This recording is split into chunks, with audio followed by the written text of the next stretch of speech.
Mesdames, Messieurs, bonjour, bienvenue sur JMTV+, dans le bœuf politique. Nous recevons pour ce jour un confrère venu d'un pays très démocratique. Il est journaliste, donc c'est un confrère. Il était rédacteur en chef à la CRTV, Cameroun Radio and Television, donc c'est la télévision et la radio camerounaise, dans le sud du Cameroun, la province du chef de l'État Paul Biya. Il s'est permis de dire ce qu'il pense, de verser, coucher cela sur du papier blanc, oui, du noir sur le blanc, ce qui lui a valu d'être persécuté dans son pays. Aujourd'hui, il est en France et il essaie de s'insérer comme il peut. Lui, c'est Cyril Kamenyi. Bonjour, cher confrère. Bonjour, Jackie. Je salue bien bas tous les téléspectateurs de votre chaîne, que je présente toujours comme étant la chaîne de référence qui fait la différence, JMTV. Merci de m'accueillir. Ben, merci, vous ajouterez plus derrière, car JM, c'est pas moi. JMTV, c'est pas moi, mais JMTV+, oui, c'est moi. D'accord, parce que vous avez toujours une longueur de plus, bien entendu. Oh là, mon Dieu. Quand on reçoit un confrère, c'est très compliqué, hein, parce que si on fait la moindre erreur, ils vont prendre tout de suite. Alors, Cyril, comment ça va dans le froid parisien? Ben, disons que, contre mauvaise fortune, j'ai appris à faire bon cœur. À défaut du cheval, j'ai appris à monter l'âne. Il faut apprendre à vivre avec les exigences de son temps. J'affronte l'hiver de la France pour la première fois. Ça n'est pas toujours évident, mais l'intelligence renvoie aussi à la capacité d'adaptation. Donc j'ai envie de dire, en dépit de tout, contre vents et marées, par monts et par vaux, tout est pour le mieux dans le meilleur des mondes possibles. Ça va. Alors, vous êtes l'auteur de ce livre, Maurice Kamto, Un destin présidentiel, préfacé par une grande défenseuse des droits de l'homme, Maître Alice Kam, que nous saluons. Bonjour Maître, j'espère que vous allez bien. Depuis notre dernière discussion téléphonique quand vous étiez en Allemagne, je crois bien. Voilà, vous êtes une femme formidable. Voilà. Vous avez des nouvelles d'elle? Ben, Maître Alice Kam, c'est une forte tête. C'est une dame de cœur. C'est une femme qui a toujours la tête sur les épaules. Et une véritable poule aux œufs d'or en matière de défense acharnée des droits de l'homme, homme avec grand H, s'entend. Maître Alice Kam a le cœur sur la main. Et quand bien même elle a des choses à dire, Maître Alice Kam ne se départit jamais de son âme bienfaitrice. Donc je salue celle qui m'a aidé en préfaçant ce livre, Maurice Kamto, Un destin présidentiel. Je m'en vante, parce que ce n'est pas si souvent qu'on voit Maître Alice Kam accepter de préfacer un livre. Merci Maître, et merci d'assumer la paternité de tout ce qui est écrit dans Maurice Kamto, Un destin présidentiel. Je vais lire la 4e page de ce livre, afin que les téléspectateurs aient une quintessence de ce que vous leur écrivez. Cela va peut-être vous faire comprendre combien il est important de lire ce livre qui est assez bien fourni. Je ne vais pas mentir, je ne mens pas sur JMTV+, je n'ai pas eu le temps de le lire dans son intégralité. J'ai parcouru pour avoir une idée globale et il y a des choses dedans qui me surprennent. Positivement, bien sûr. Ah, je vous en prie. Bien que l'activité politique de Maurice Kamto à travers son parti politique, entre parenthèses MRC, court depuis pratiquement une décennie après sa démission du gouvernement, c'est après l'élection du 7 octobre 2018 que les Camerounais ont vraiment découvert l'homme qui serait le vainqueur de la dernière élection présidentielle. Il est apparu aux yeux de nombreux Camerounais comme un messie, capable de les sauver d'une dictature qui dure depuis bientôt 4 décennies. Cyril Kamenyi peint cet homme parvenu à inquiéter un gouvernement posé sur ses acquis, qui gouverne par routine et qui ne semble pas ou plus avoir de la ressource pour répondre aux problèmes vitaux de ce peuple. Maurice Kamto, sauveur des pauvres, et que le destin a choisi pour réparer les dommages causée par le régime Biya.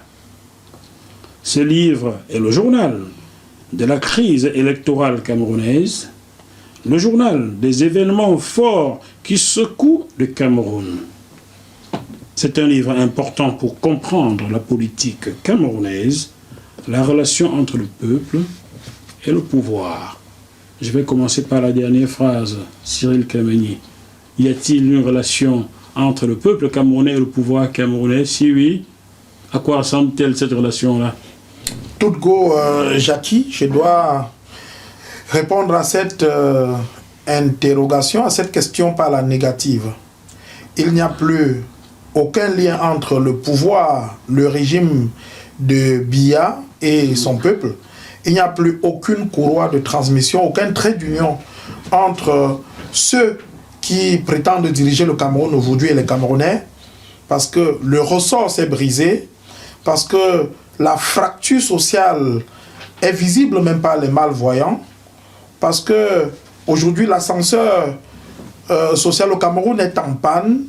On a un Cameroun constitué d'une minorité, des personnes outrageusement riches, une espèce de Tanganor, et on a également la plus grande majorité des Camerounais qui croupissent sous le poids de la pauvreté, une pauvreté rampante.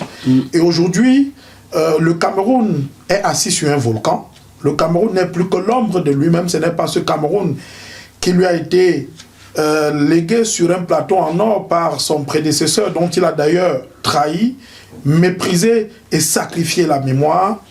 J'en profite pour saluer la mémoire de cet homme qui avait une haute idée du Cameroun, parce que notre pays n'a plus besoin simplement d'un chef d'État, mais notre pays a besoin d'un grand chef d'État visionnaire, d'un chef d'État qui ne se comporte pas comme s'il prenait un somnifère depuis le 6 novembre 1982, un chef d'État qui est comme un somnambule et qui aujourd'hui se comporte carrément comme s'il gouvernait sans boussole. Donc, il n'y a plus de relation entre le gouvernement camerounais et le peuple camerounais, qui ne se reconnaît d'ailleurs pas en ce gouvernement, et j'en parle abondamment dans ce livre, Maurice Kamto, un destin présidentiel. Peut-être pourriez-vous me demander pourquoi ce titre. Je voudrais vous dire qu'un grand homme se juge aussi sur la façon dont il conçoit la société qu'il entend diriger. Le Cameroun est aujourd'hui en pièces détachées, en lambeaux. Le Cameroun est aujourd'hui une espèce de coquille vide, parce que son président apparaît clairement comme un géant, un colosse aux pieds d'argile. Il suffit d'un souffle pour qu'il s'écroule. C'est une espèce de château de cartes, et un château qui s'est vite écroulé. La dernière actualité nous renseigne bien sûr les faits et gestes d'un président mourant, moribond, et ce n'est pas le fait du hasard si Maître Alice, comme dans sa préface, dit que Paul Biya, à la tête du Cameroun, est comme un cadavre en état de putréfaction très avancé pour les Camerounais. Et du coup, en face, il y a quelqu'un qui propose autre chose, que je présente dans mon livre, le professeur Maurice Kamto, comme un forgeron de la paix, comme un artisan du progrès, comme quelqu'un, un chantre qui chante un hymne pour le développement. Et il a dit, je ne marcherai pas sur le sang des Camerounais pour accéder au pouvoir. Le 7 octobre 2018, tout concourt à penser avec intime conviction qu'il a été élu. Le Conseil constitutionnel, aux ordres d'un pouvoir dictatorial, autoritaire, autocratique, a tordu le coup à tous les Camerounais, très nombreux qui ont voté pour le professeur Maurice Kamto. Et c'est bien pour cela qu'il a pensé qu'il n'était pas bon pour lui de s'associer à cette forfaiture qui ne fait que trop durer. Et donc, le MLC, selon les dernières convictions du président Maurice Kamto, qu'on présente à juste titre comme le président élu du Cameroun, ne participera pas aux élections législatives et municipales, parce que le fait serait cautionné. Vous empiétez dans la suite. Ouais. Ah, les journalistes, ils parlent beaucoup, surtout les journalistes de la radio, ça parle beaucoup, hein? Oh, bon, c'est bien, mais je dois vous arrêter, vous poser des questions quand même. Vous dites que les gens le présentent à juste titre, vous venez de dire, oui, comme étant le président élu, mais dans la 4e page de votre livre, vous dites aurait été élu, alors aurait gagné les élections. Bien entendu, Jackie, je suis très content que vous m'ayez posé cette question. Oui. Ça prouve que vous maîtrisez le sens du conditionnel. Ah oui, Je dis bien aurait parce que ce n'est pas moi le Conseil constitutionnel. Ce n'est pas Cyril Kéményé qui est le Conseil constitutionnel dont on a vu le président qui avait 2 mots dans sa bouche, dans son lexique, irrecevable et non fondé. Tout le monde sait ce que représente ce président aujourd'hui aux yeux des Camerounais. Il faudrait que nous ayons honte des actes que nous posons. On a assez roulé ce peuple dans la farine. Et justement, vous avez également précisé tout à l'heure, quand vous avez lu la 4e de couverture, vous avez précisé que c'est la chronique, n'est-ce pas, de la contestation électorale, parce qu'effectivement, on a vu ce qui s'est passé après l'élection présidentielle du 7 octobre 2018. Moi, j'ai été journaliste pendant cette élection. J'ai également été électeur. Et je vous le dis, j'en ai vu de vertes et des pas mûres à cette occasion, puisque ma propre voix a disparu dans un bureau de vote. Finalement, le RDPC a eu 100%, une élection soviétique. Vous n'allez pas me dire que je n'ai pas su qui j'avais voté. En tous les cas, je n'avais pas voté pour le président illégitime, mais au moins, je suis convaincu que ma voix a été volée. Et il faut qu'on me dise où cette voix est partie. Vous avez voté dans le sud, hein? Bien entendu, à Ebolova. Sud du Cameroun, à Ebolova, oui, capitale de la région du sud. Qui est le fief du président Paul Biya. Tout à fait. Vous comprenez? On va dire fief entre guillemets, parce que dans la région du sud, si on vous soupçonne d'avoir une autre tendance idéologique, politique, et donc du coup, c'est mort. C'est mort. Je parle que le RDPC, bien entendu. On estime que c'est le socle granitique, c'est le bastion imprégnable. Mais si vous organisez une élection transparente dans le sud, oh ben oui, les résultats qui sortiront des urnes vous feront tomber à la renverse et vous comprendrez que, naturellement, Paul Biya n'est pas le mastodonte qu'on présente dans la région du sud, parce que je ne suis pas sûr qu'il y ait région où la pauvreté soit plus rampante que dans la région du sud. Effectivement, quelqu'un m'en a parlé ici un peu avant vous, je ne sais plus quel invité c'était. Vous qui viviez, à quoi ressemble le quotidien d'un homme du sud? Un homme autochtone, hein, vous savez, vous avez créé l'autochtonat, l'allogénat là-bas. Oui, un autochtone. Ça traduit justement les infimités du régime Biya depuis le 6 novembre 1982. Jackie Moifo, vous avez grandi en Vogada. Ah, je naquis en Vogada. En Vogada, fantasitron. Voilà. Et à l'époque, je naquis à la maternité centrale. Là. Et à l'époque, justement, on n'avait pas besoin de savoir qui est Sardina, qui est Tontina. Ce sont les néologismes, n'est-ce pas, qui sont les fruits de la mauvaise gouvernance de Paul Biya, aujourd'hui, à la croisée des chemins, dos au mur, les mains levées, comme s'il n'attendait plus que, n'est-ce pas, la sentence de Dieu pour libérer ce peuple. Pour en revenir à votre question, oui. À quoi le quotidien d'un autochtone du sud. Je préfère commencer par les jeunes. Oui. Les jeunes sont aux abois dans la région du sud. Les derniers événements de Saint-Mélimaë d'Ebolova le prouvent à suffisance. On a des jeunes dont la principale activité c'est le benskin, conducteur de moto. On a des jeunes dont la principale occupation, quand ce n'est pas la moto, c'est carrément le chômage, et ils n'attendent que les meetings du RDPC, que j'ai par ailleurs couvert pendant 3 ans, pour bénéficier de 1000 francs et de 2000. Il vaut mieux que ceux qu'on présente comme étant les élites de la région du Sud sachent, et c'est à eux, à elles, ces élites que je parle directement, il vaut mieux apprendre à quelqu'un à pêcher plutôt qu'à lui donner du poisson. Et quand vous donnez 1000 francs, 2000 à un jeune qui a sa famille à nourrir, qui a son avenir à préparer, vous êtes en train de construire un Cameroun en perdition.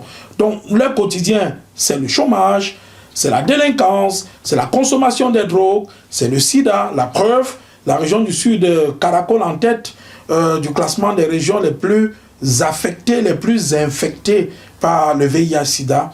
Quand on parle de la région du Sud, c'est le numéro 1 quand il s'agit de tous les maux. Vous parlez de la province du chef de l'État, Paul Biya? Bien entendu, et c'est bien pour cela, j'en profite pour rendre hommage à l'un de mes camarades de promotion, le brillant Charles Ateba Eyene, qui m'appelait toujours Tara, et je le lui rendais bien. Ce n'est pas pour rien qu'il a commis ce livre qui continue de s'acheter comme des bouts de pain. Le paradoxe des pays, du pays organisateur. Oui, la région du Sud est, n'est-ce pas, le symbole, la symbolique même de tous les paradoxes qu'on rencontre au Cameroun. Originaire de la région du Sud, de Vomeka, je crois que le président Paul Biya ne s'est jamais soucié de la région du Sud. Et il est temps que les plus mauvais scores du RDPC viennent de la région du Sud. Ce serait la meilleure façon de le sanctionner. Waouh. Oui, puisqu'il n'a vendu que du vent. Il a dit quelque chose et a fait son contraire. Un peu comme s'il prêchait l'eau et le feu. On ne peut pas être en même temps pyromane et pompier. C'est ce qu'il essaie de faire dans la région du Sud. Et je crois que c'est jeune. Il y en a un d'ailleurs, Stéphane Ndezoumou, qui a tout donné au RDPC pour que ce parti sorte la tête de l'eau. Mais Stéphane Ndezoumou, qui est un ami, aujourd'hui a tourné le dos au RDPC parce qu'il a tout donné à ce parti. Et en revanche, il est au chômage, il souffre. Sa femme et ses enfants croupissent sous le joug de la pauvreté et de la faim. Et il a dit, on en a marre, Paul Biya, plus jamais dans le Sud. Et je crois qu'il va entraîner justement une vague de contestation et de rébellion dans cette région. Là, vous l'avez peut-être vendu, là. Il va se trouver en prison. Non, puisqu'il a écrit une lettre ouverte à tout le monde. Non, Stéphane, tout le monde connaît Stéphane Ndezoum. Tout le monde le connaît. Il a écrit une lettre parce qu'il ne fait d'ailleurs pas partie de ceux qui se battaient pour une élection du 9 février, dont je suis convaincu qu'elle ne va plus jamais se tenir, grâce justement à celui auquel j'ai consacré mon livre, Maurice Kamto, un destin présidentiel. Je donne ma tête à couper. Ces élections du 9 février 2020 ne se tiendront pas. Il n'y a pas de remède, ces élections ne se tiendront pas, et tout à l'honneur d'ailleurs du professeur Maurice Kamto. Ah, Stéphane Ndezoumou, Masok, on en veut dire. Bon, je te verrai un jour. Ouais, c'est quelqu'un qui a eu l'audace nécessaire pour dire non à tout ce qui se passe dans la région du Sud. S'il y avait deux Stéphane Ndezoum parmi les jeunes de la région du Sud, je crois que cette région sortirait de sa torpeur et de sa déliquescence qui sont, n'est-ce pas, ses traits de caractère. Nous, quand nous parlons, on dit que parce que tu es le fils, machin, truc. Mais oui, et justement... est-ce que la nourriture choisit où pousser? Et j'en pousse partout où on a travaillé. J'en profite pour dire que quand j'ai commis ce livre, Maurice Kamto, un destin présidentiel, les personnes qui ont une courte vue, qui ne voient pas plus loin que le bout de leur nez, se sont empressées de dire que je l'ai écrit parce que je voulais rejoindre le frère du village. Et c'est justement cette mauvaise habitude, c'est cette façon de diriger le Cameroun qui nous amène à raisonner de cette façon. Quand un Béti, un Boulou, un originaire de l'Est, Maka, si l'un d'eux écrit pour soutenir Paul Biya, c'est normal. Si l'un d'eux chante les louanges de Paul Biya ou le caresse dans le sens du poil, c'est normal. Mais quand un Bamileke a simplement l'idée de soutenir le professeur Maurice Kamto parce que sa politique lui plaît, on va dire qu'il a rejoint le frère du village, mais il faudrait que nous apprenions qu'on ne cache pas la lumière du soleil et que quelle que soit la longueur de la nuit, le jour finira par apparaître, et ce jour est arrivé pour le Cameroun. Il y a quelqu'un qui dit vivre aux États-Unis. Je n'ai jamais vraiment pu vérifier, localiser où il est. Il m'appelle souvent, on se parle. Son prénom c'est Patrick, il suit toutes mes émissions et il est très proche de ce régime. Salut à toi Patrick. Avec toi j'ai discuté il y a 2 semaines. Nous avons fait la liste des ministres de M. Biya. Ils sont comme 66.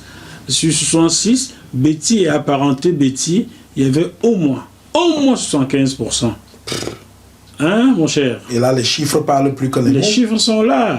C'est têtu. Hein. Les chiffres, c'est comme la vérité. Et la vérité, c'est comme les fesses. On est obligé de s'asseoir avec. On peut s'asseoir à la tête. Tu entends ça, Patrick? Bon, quand tu me rappelleras au téléphone, tu ne me diras pas des conneries.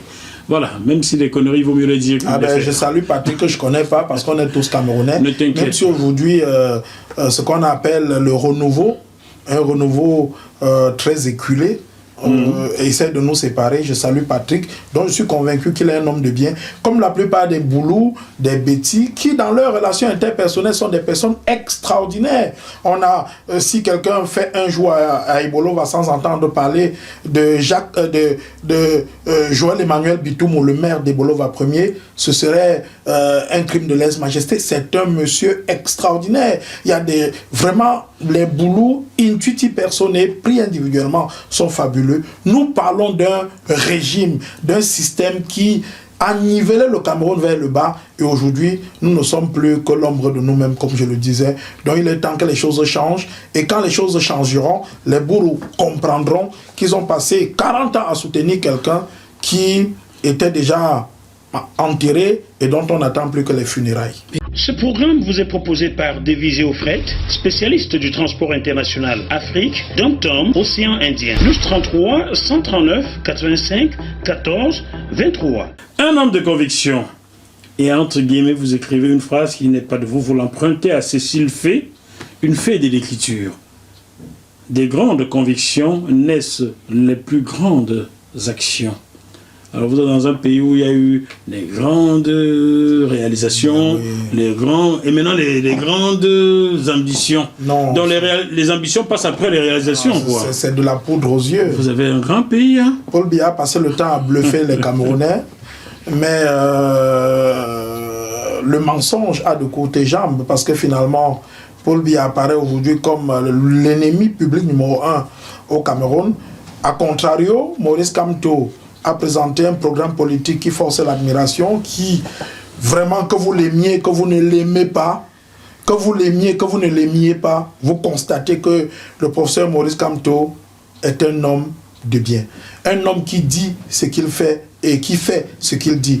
Quand la crise électorale, la crise post-électorale éclate, on estime que le professeur Maurice Kamto ne peut pas descendre dans les rues pour défendre sa victoire. Il est descendu dans les rues, il en a payé le prix le plus fort, 9 mois d'incarcération, 9 mois d'emprisonnement, 9 mois de séquestration pour des raisons que la raison elle-même ignore. Je voudrais dire qu'effectivement le professeur Maurice Kamto est un homme de conviction et tout le peuple camerounais aujourd'hui, y compris ses pires ennemis qui se comptent sur le bout des doigts, ses pires ennemis même disent chapeau au professeur Maurice Kamto qui, en tout point de vue, est même d'ailleurs plus qu'un homme de conviction. Il apparaît comme un parfum. Le Messie, vous l'avez écrit. Oui, comme le Messie. Est-ce que vous aimez chanter? Ben oui. Vous allez chanter? Bien sûr. Vous pouvez l'entonner, hein, la chanson de Noël. Là. Il est né, allez-y. Il est né le divin Kamto. C'était le divin enfant, c'était le divin Kamto. Oui, mais attention. Non, c'était pour, mais vraiment, pour redevenir tout à fait sérieux. On est oui, sérieux. Je me dis que JMTV+, c'est une chaîne qui allie sérieux et divertissement. Mais vous ne savez pas pourquoi je vous ai fait chanter?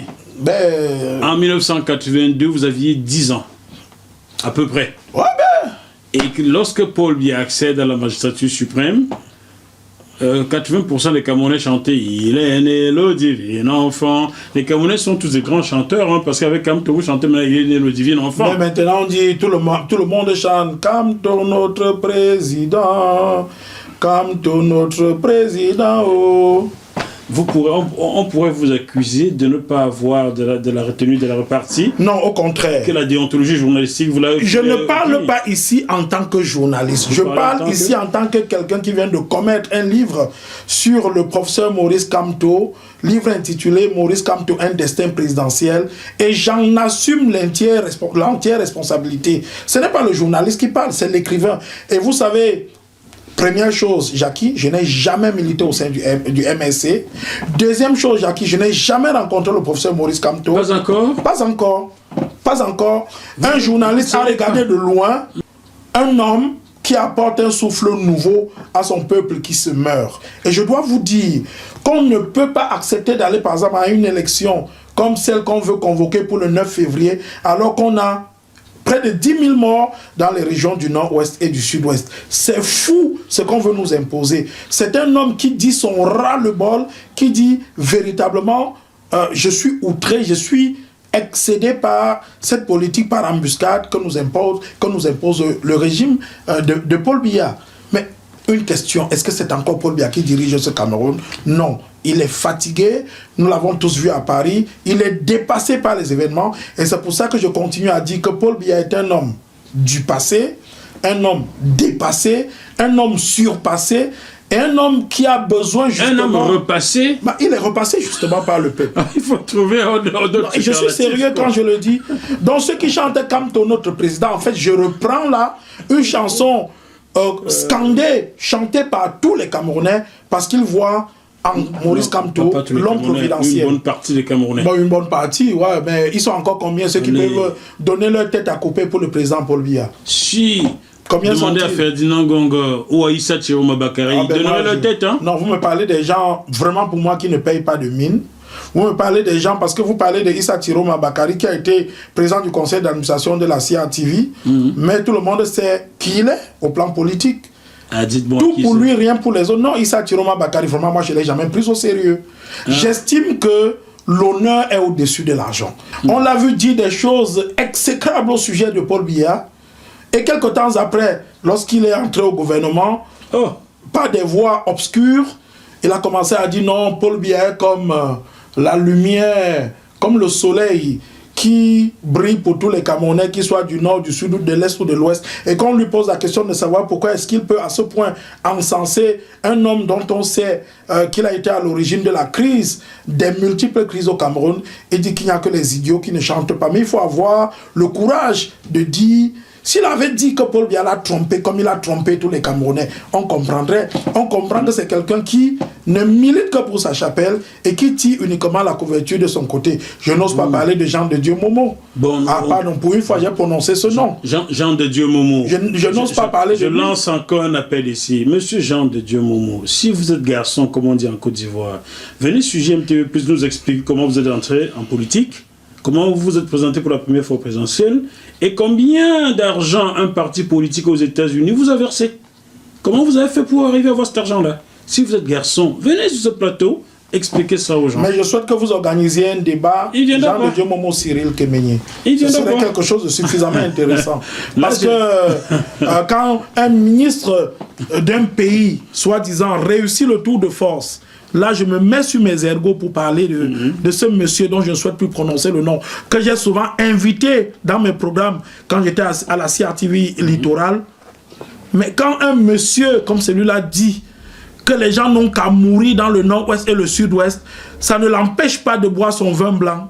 Vraiment, on a touché le fond. Dans un pays normal, il serait traduit en justice. Le ministère public se saisirait. Dès le lendemain, il n'aurait plus jamais été ministre. Mais comme on est dans un pays de paranoïaque, dans un pays de névrosés et un pays dans lequel tout le monde souffre de schizophrénie, c'est normal que personne ne l'interpelle. Vous savez pourquoi on ne fait rien? Je vais vous dire. C'est tout simplement parce que le Cameroun, c'est le Cameroun. Oh ben oui, ben, vous savez, ces slogans passés de mots de grandes réalisations, grandes ambitions et grandes réalisations, grandes opportunités. C'est passé de mots tout ça. Cyril Kemenye, Maurice Kamto, un destin présidentiel, préfacé par Maître Alice Kamp, que nous saluons encore, édité chez Les Impliqués. Les Impliqués, c'est une maison d'édition de quel pays? De la France, à Paris, maison d'une très grande réputation, une maison qui ne prend pas fait et cause pour n'importe quel ouvrage, j'avoue, et c'est une information que je donne, parce que les Impliqués ont dû envoyer 2 personnes en Europe, au Cameroun, pour s'intéresser au quotidien de Maurice Kamto. On a interrogé les Camerounais, et sur 1000 Camerounais rencontrés au hasard, 999 Camerounais de tous les horizons, de toutes les régions, ont été unanimes sur le fait que Maurice Kamto a vraiment un destin présidentiel et que la trajectoire telle que je l'ai peinte dans ce livre, oui, était vraie. C'est la raison pour laquelle cette maison d'édition a accepté d'éditer ce livre. Donc j'en profite pour saluer, n'est-ce pas, toute la grande direction de cette maison d'édition. C'est qui le directeur de la maison? Mais il vaut mieux parler de la maison en elle-même, Les Impliqués. Moi j'aime bien avoir le directeur, comme ça je vais lui envoyer ma facture, je lui fais la pub gratos là. Je vous aiderai à prendre langue avec la maison d'édition. Monsieur le directeur, je vous fais la pub de votre maison d'édition gratos, il faut m'envoyer mon chèque sujet un petit peu plus. Voilà, le message est passé. Alors je reste sur cette page 21, je lis quelques phrases que vous écrivez sur Maurice Kamto. Quiconque se tait face à l'injustice se rend coupable et complice. C'est une phrase de Maurice Kamto, ça je suppose. Oui, puisque Maurice Kamto a pris l'engagement de ne jamais trahir ses compatriotes. Ces quelques mots qui ont toujours gouverné la vie du professeur Maurice Kamto sont une preuve qu'il en a fait en toutes circonstances son bréviaire. De prime abord, il n'est point aisé de lui reconnaître ce particularisme. Autant cet homme politique, sans cesse guidé par ses convictions profondes, sait être tout sucre, tout miel, autant son discours peut être fertile et de fiel quand il est urgent de se mettre au service du droit, de la vérité et de la justice. Ben oui, ça c'est un important passage de mon livre que vous avez choisi, Jackie. Oui. Maurice Kamto sait être tout sucre, tout miel. Ça signifie simplement que Maurice Kamto est par essence un homme avenant, un homme sympathique, un homme hospitalier, un homme qui a le cœur sur la main. Mais Maurice Kamto sait également être tout fiel. Et vous avez fait comment pour le savoir puisque vous ne l'avez jamais rencontré? Ben oui, moi j'étais à Bafoussam, où il est né. Oui. Moi j'étais à Baham, son village. Moi j'étais... C'est pas votre village, Baham? Bien sûr que oui. Ah, c'est votre village? Oui, je suis originaire de Baham, mais ça n'a rien à voir. Ça n'a rien à voir. Rien du tout alors. Vous êtes foutu. Puisque je vous dis simplement que Maurice Kamto et moi, nous nous sommes jamais rencontrés. Si Maurice Kamto et moi, nous étions jamais rencontrés, les gens auraient pensé qu'il s'agit d'une commande. Mais Maurice Kamto dont je parle, le professeur Maurice Kamto, n'a même pas encore lu ce livre, qui ne vient que de paraître. Donc il faut que les gens... Et c'est de ça que je parle justement. Il faut que nous dépassions les clivages ethniques, les clivages tribaux, les clivages ethnocentriques, les clivages claniques. Parce qu'aujourd'hui, tout le monde pense que on ne peut soutenir quelqu'un que parce qu'on est originaire de son village. Est-ce que Maître Michel Ndoki est de Baham? Mais vous venez de vous venez de parler là à Ernest Obama ou bien à Mathias Ouanangini. C'est à eux que vous venez de parler là, je crois. À qui? À Ernest Obama. Non, moi je parle pas. Mathias Ouanangini. Non, moi je parle pas des gens. Je parle pas des gens. Je parle de mon livre. Vraiment, je parle de mon livre. Moi, je parle pas des gens. Je parle de mon livre.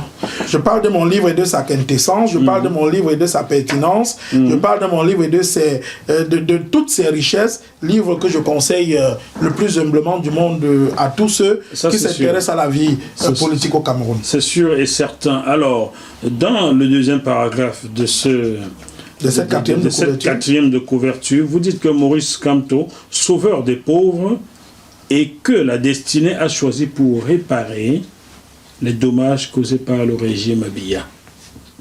Ces dommages, même si on a une idée, pouvez-vous nous les énumérer? Pour vous, quels sont les plus grands dommages causés par le régime de Biya en 37 ans, bientôt 38 de gouvernance? Pendant près de 34 ans, Paul Biya, en dépit de la grande misère qui a enseveli le peuple camerounais, présentait la paix comme étant son trophée de guerre.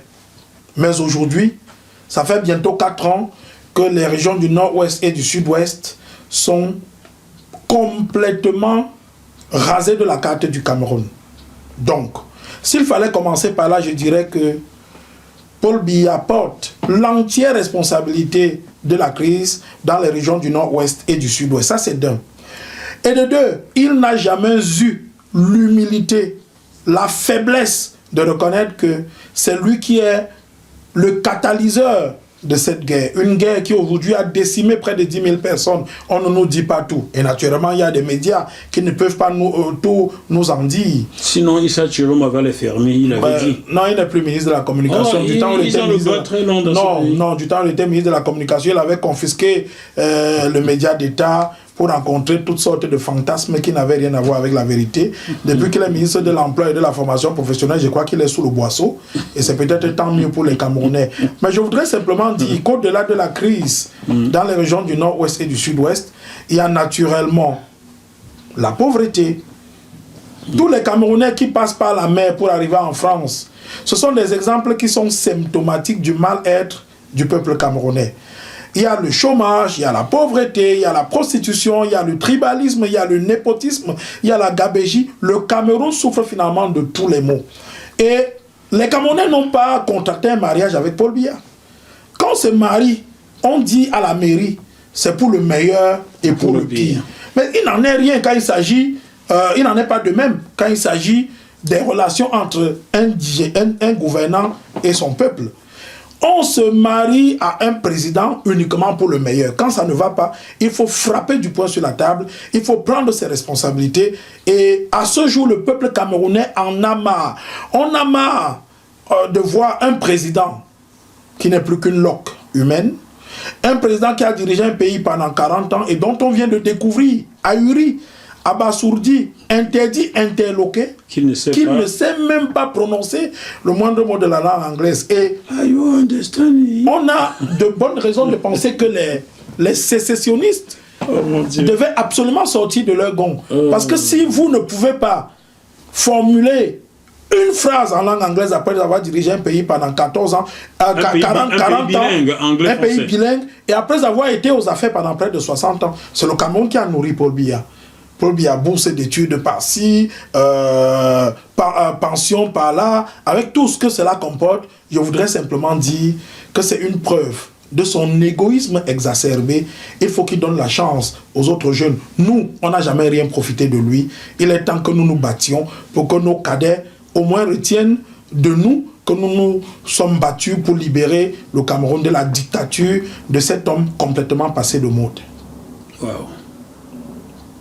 Je pourrais vous garder ici, Cyril Kemenye, 100 ans. Vous en savez sur le Cameroun mieux que moi, j'en suis certain. Bien sûr, mais, bien sûr. Chers téléspectateurs, pour en savoir plus, procurez-vous ce livre qu'on peut commander par Amazon. Voilà, les gens m'écrivent souvent pour me demander où est-ce qu'on peut trouver tel livre de tel auteur.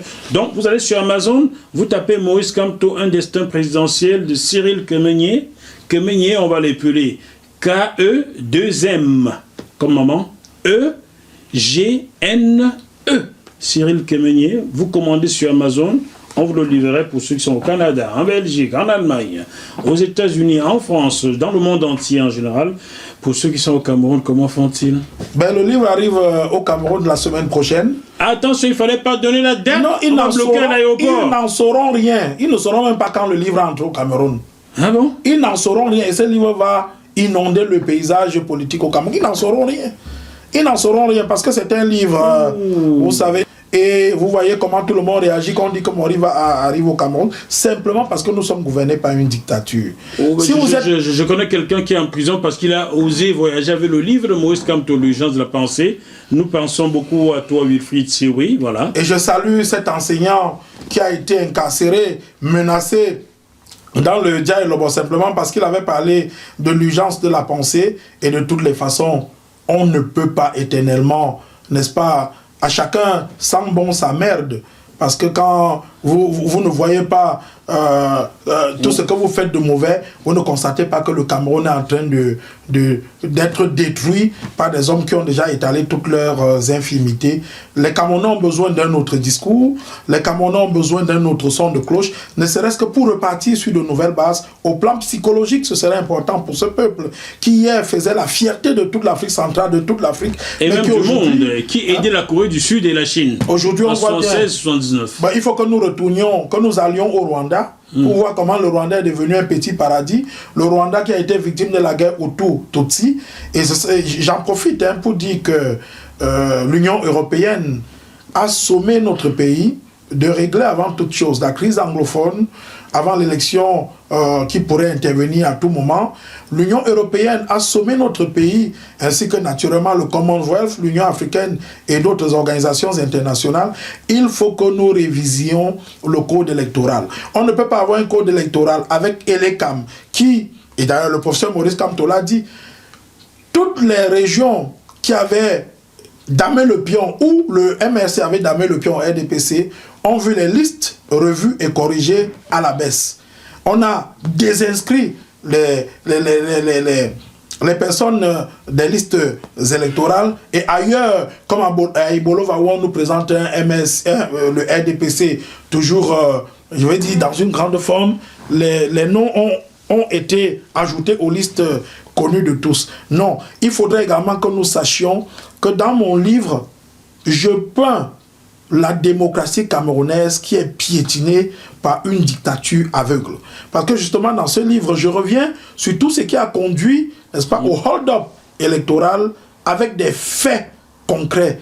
Donc ceux qui veulent vraiment avoir les meilleures informations possibles n'ont qu'à se procurer ce livre Maurice Kamto un destin présidentiel, vous pouvez retarder son destin, mais je doute fort que vous soyez capable de le changer. Comme on dit en Baham, la banane qui doit mûrir, même si vous la mettez dans de l'eau, elle finira par mûrir, n'est-ce pas? C'est tout dire. Très bien, c'était le mot de fin. Chers téléspectateurs, j'espère que vous procurez ce livre rapidement. Maurice Kamto, un destin présidentiel, édition Les Impliqués, voilà, ça vous implique aussi, et que vous prendrez connaissance de ce que Cyril Kemeunier a versé dedans pour vous. On se retrouve sur ce même plateau dans quelques jours, chers téléspectateurs, avec un autre invité. D'ici là, malgré la situation extrêmement compliquée, on garde la banane jusqu'où, Cyril Kemeunier? Jusque-là. Jusque-là. Très bien. Allez, ciao, à bientôt. Bye bye. Merci à GMTV+. Continuez de donner la parole à ceux à qui on la refuse.